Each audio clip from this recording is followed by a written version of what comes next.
Hi viewers, this is Aisha Mzamila. இன்னைக்கு நம்ம வீடியோல maximum minimum உடைய applications in real world situations பார்க்கலாம்.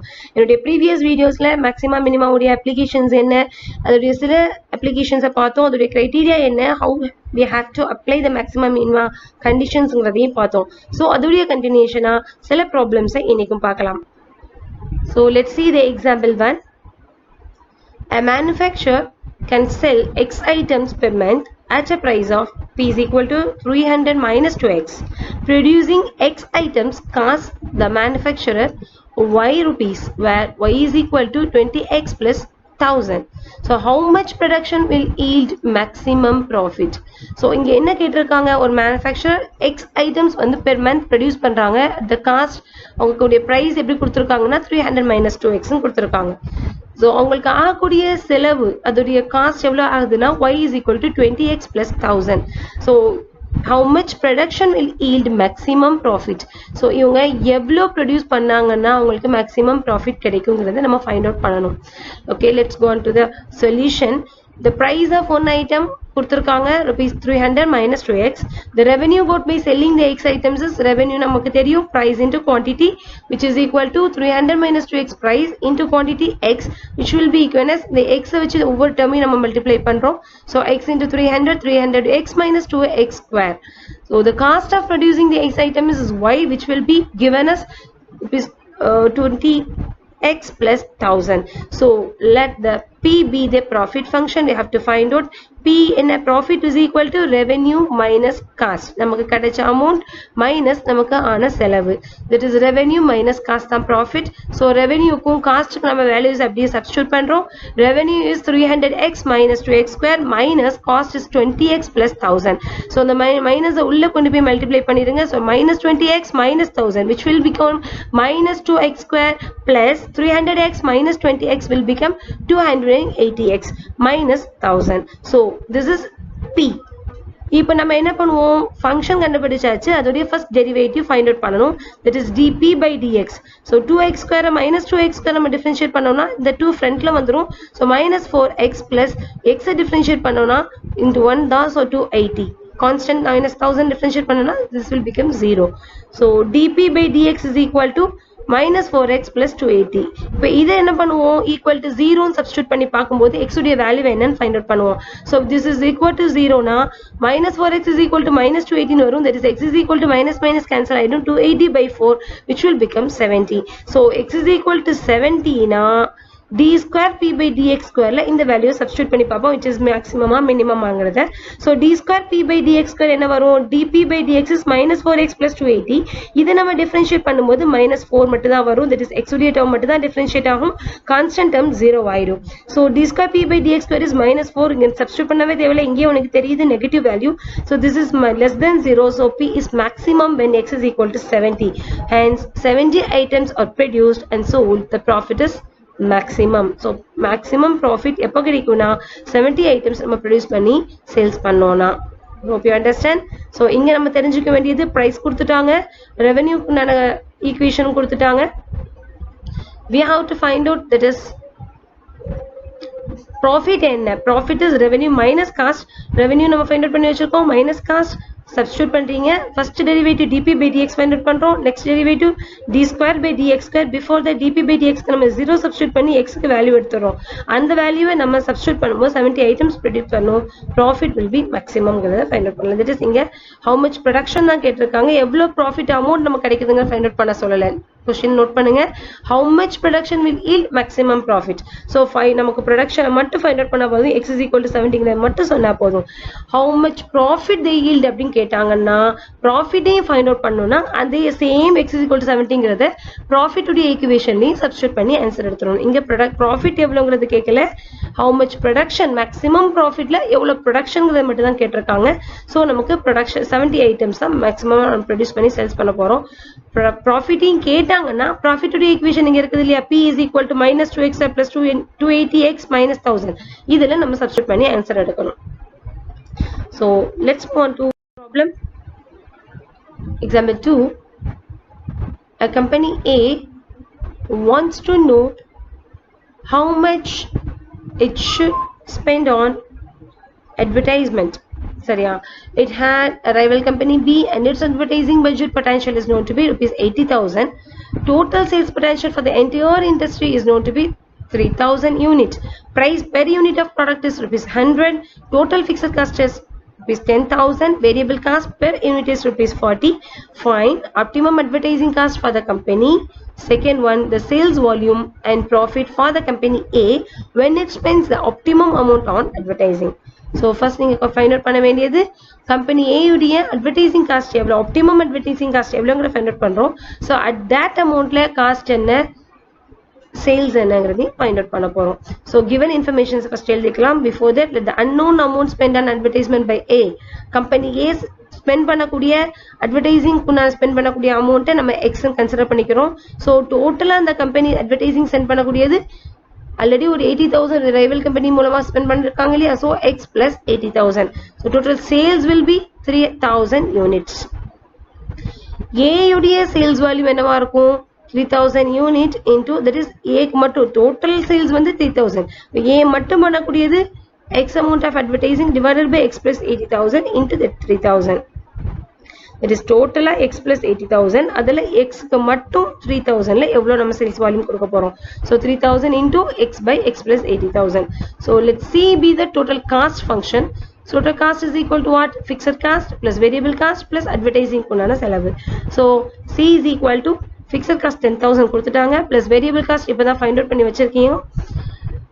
That is sales volume into per unit வந்து 40,000 கொடுத்திருக்காங்க. ப்ராப்ளத்துல பாருங்க variable cost per unit is 40,000. So variable cost per unit 40,000 னா இங்க நமக்கு sales volume வந்து 3,000 into x by x plus 80,000 unit இருக்கு. That one into 40 plus advertising க்கு A company spend பண்ணக்கூடிய amount x. So cost function is 10,000 plus 40 into 3,000 x by x plus 8,000 plus x. Let S be the sales function of company A. So sales function can be written as S is equal to price into sales volume. அப்படிதானமா sales எப்படி பண்ணுவோம்? Sales மொத்தமா எவ்வளவு sales பண்ண முடியுமோ அந்த unit into அதுக்குரிய price. Price எவ்வளவு கொடுத்திருக்காங்க? பெர் யூனிட் 100 கொடுத்திருக்காங்க. So 100 into 3,000 x by x plus 8,000 which can be written as 300,000 x by 8 plus x plus 80,000. So இது அப்படியே வச்சுக்குவோம். சேல்ஸ் ஃபங்க்ஷன் ஃபைண்ட் அவுட் பண்ணியாச்சு, காஸ்ட் ஃபங்க்ஷன் ஃபைண்ட் அவுட் பண்ணியாச்சு. Next profit function. Profit is sales minus cost. That is நம்ம கிடைக்கக்கூடிய revenue minus cost. Sales function இப்போ தான் எடுத்தோம். 300,000 x by x plus 80,000 minus cost function previously find out பண்ணி வச்சிருந்தோம். that one, that is 10,000, that is fixed cost plus variable cost plus advertising cost.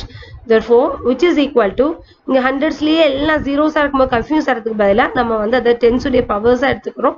Final ஆன்சர்ல நம்ம brief ஆக்கிக்கலாம். So 3 into 10 to the power 5 into x by x plus 80,000 minus the minus of the minus front உள்ள வந்து எல்லாத்தையும் multiply பண்றோம். minus 10,000 minus 40 into 3,000 x term minus x.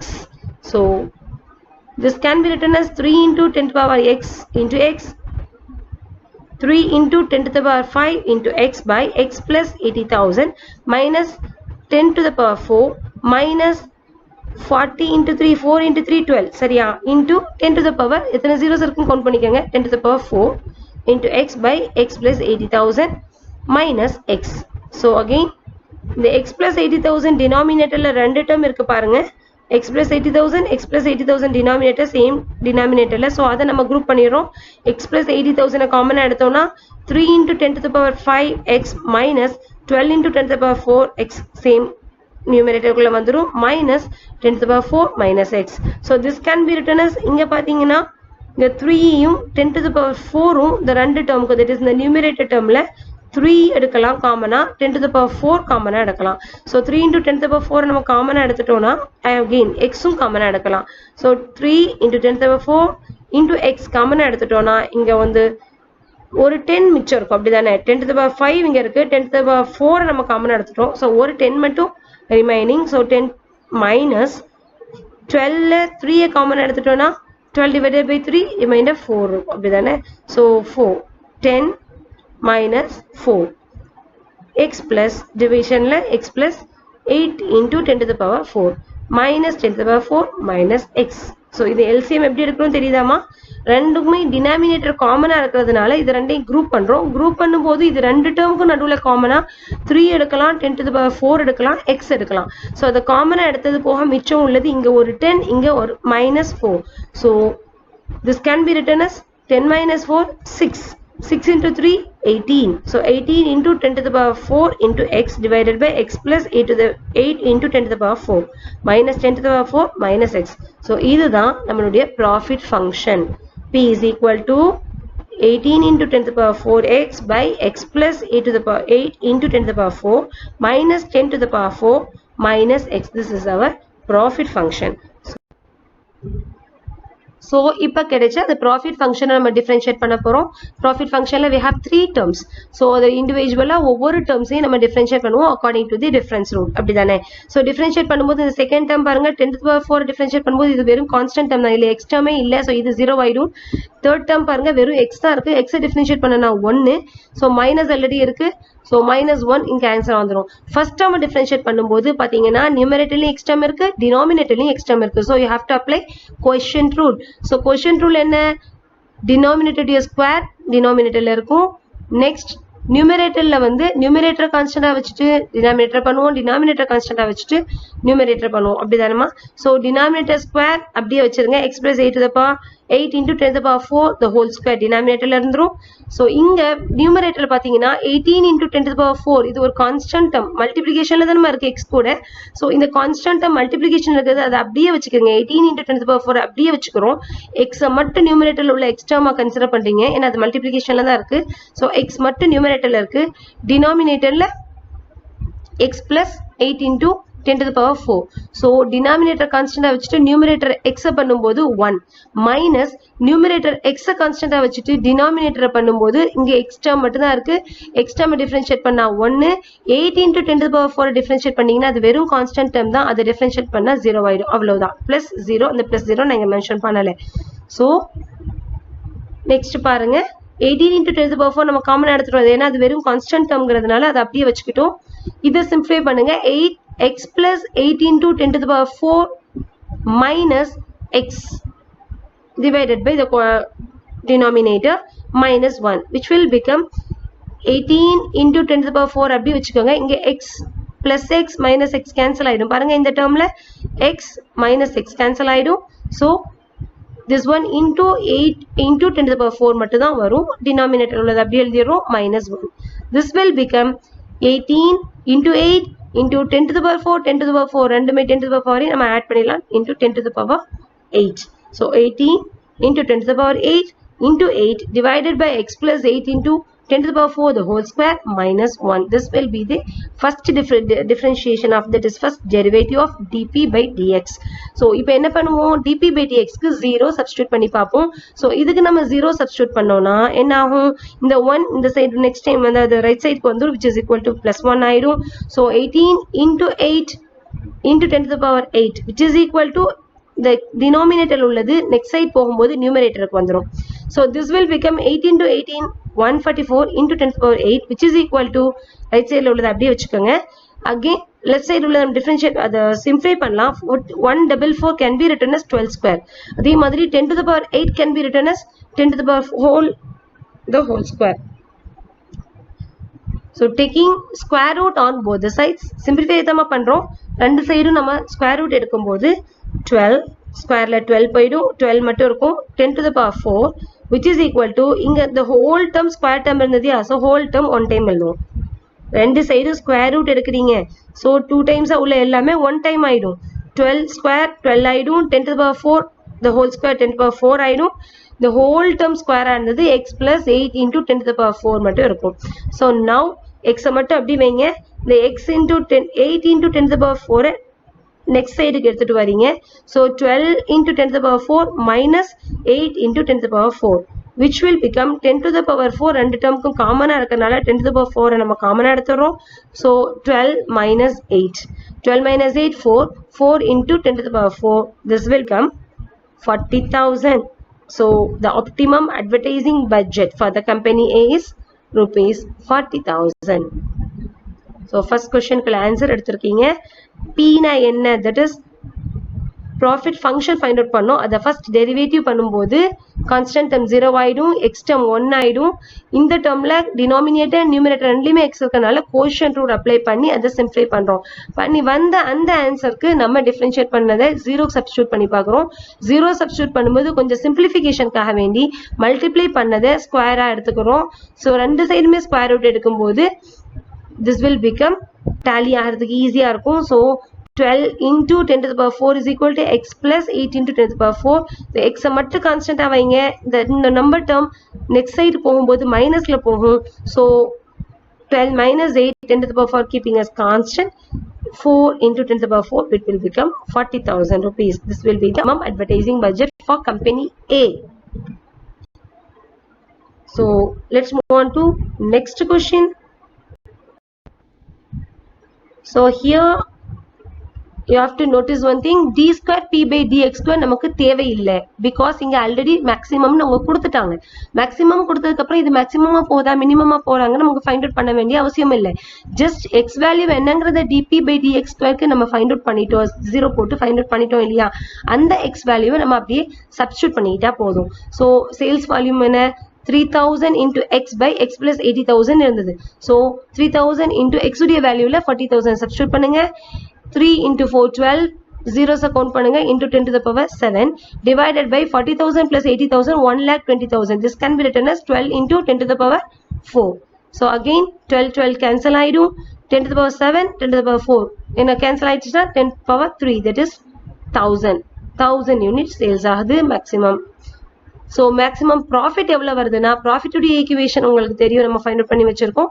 அதுல x உடைய வேல்யூல நம்ம வேல்யூ 40,000 substitute பண்ண போறோம். substitute பண்ணீங்கன்னா 18 into 10 to the power 4 into 40,000 இதையும் நம்ம shorten பண்ணிக்கலாம். 4 into 10 to the power 4 40,000 plus 80,000 1,20,000 can be written as 12 into 10 to the power 4 minus 10 to the power 4 minus 4 into 10 to the power 4 எழுதிடலாம். so again இங்க பாத்தீங்கன்னா 18 12 cancel பண்ணுங்க. 6 டேபிள்ல cancel பண்ணீங்கன்னா இங்க 2 ஆயிடும், இங்க 3 ஆயிடும். again 2 இங்க 4ல cancel பண்ணோம்னா இங்க 2 ஆயிடும். so this will become 3 into 2 6. ஒரு 10 power 4 ஒரு 10 power 4 cancel ஆயிடும். ஒரு only one 10 power 4 will be remaining along with 6. so 6 into 10 to the power 4 minus 10 power 4 minus 4 into 10 to the power 4. so இந்த எல்லா டேர்ம்லயுமே 10 to the power 4 காமனா இருக்கு. so taking this as a common 10 to the power 4 காமனா எடுத்தோம்னா 6 minus 1 minus 4 ஒவ்வொரு டேர்ம்லயும். so 6 minus 5 1 into 10 to the power 4 that is 10,000. so maximum profit for the company is 10,000. x value first p உடைய equation find out பண்ணோம். அத first time differentiate பண்ணிட்டு that is dp by dx ல 0 substitute பண்ணனா x என்ன வந்து find out பண்ணோம். அந்த x value sales volume லயும் p லயும் substitute பண்ணி ஆன்சரை மட்டும் எடுத்துட்டோம். so நம்மளுடைய ரெண்டு क्वेश्चनமே ஆன்சர் எடுத்துட்டோம். so இந்த क्वेश्चन கொஞ்சம் லென்த்தியா உங்களுக்கு தெரியலாம். if you work out properly step by step நீங்க எழுதி பாத்தீங்கன்னா it will be easy for you. these two questions are more important also. so எழுதி பாருங்க. ஏதாவது queriesனா எனக்கு கமெண்ட் பண்ணுங்க. share with your friends and subscribe my channel. thank you.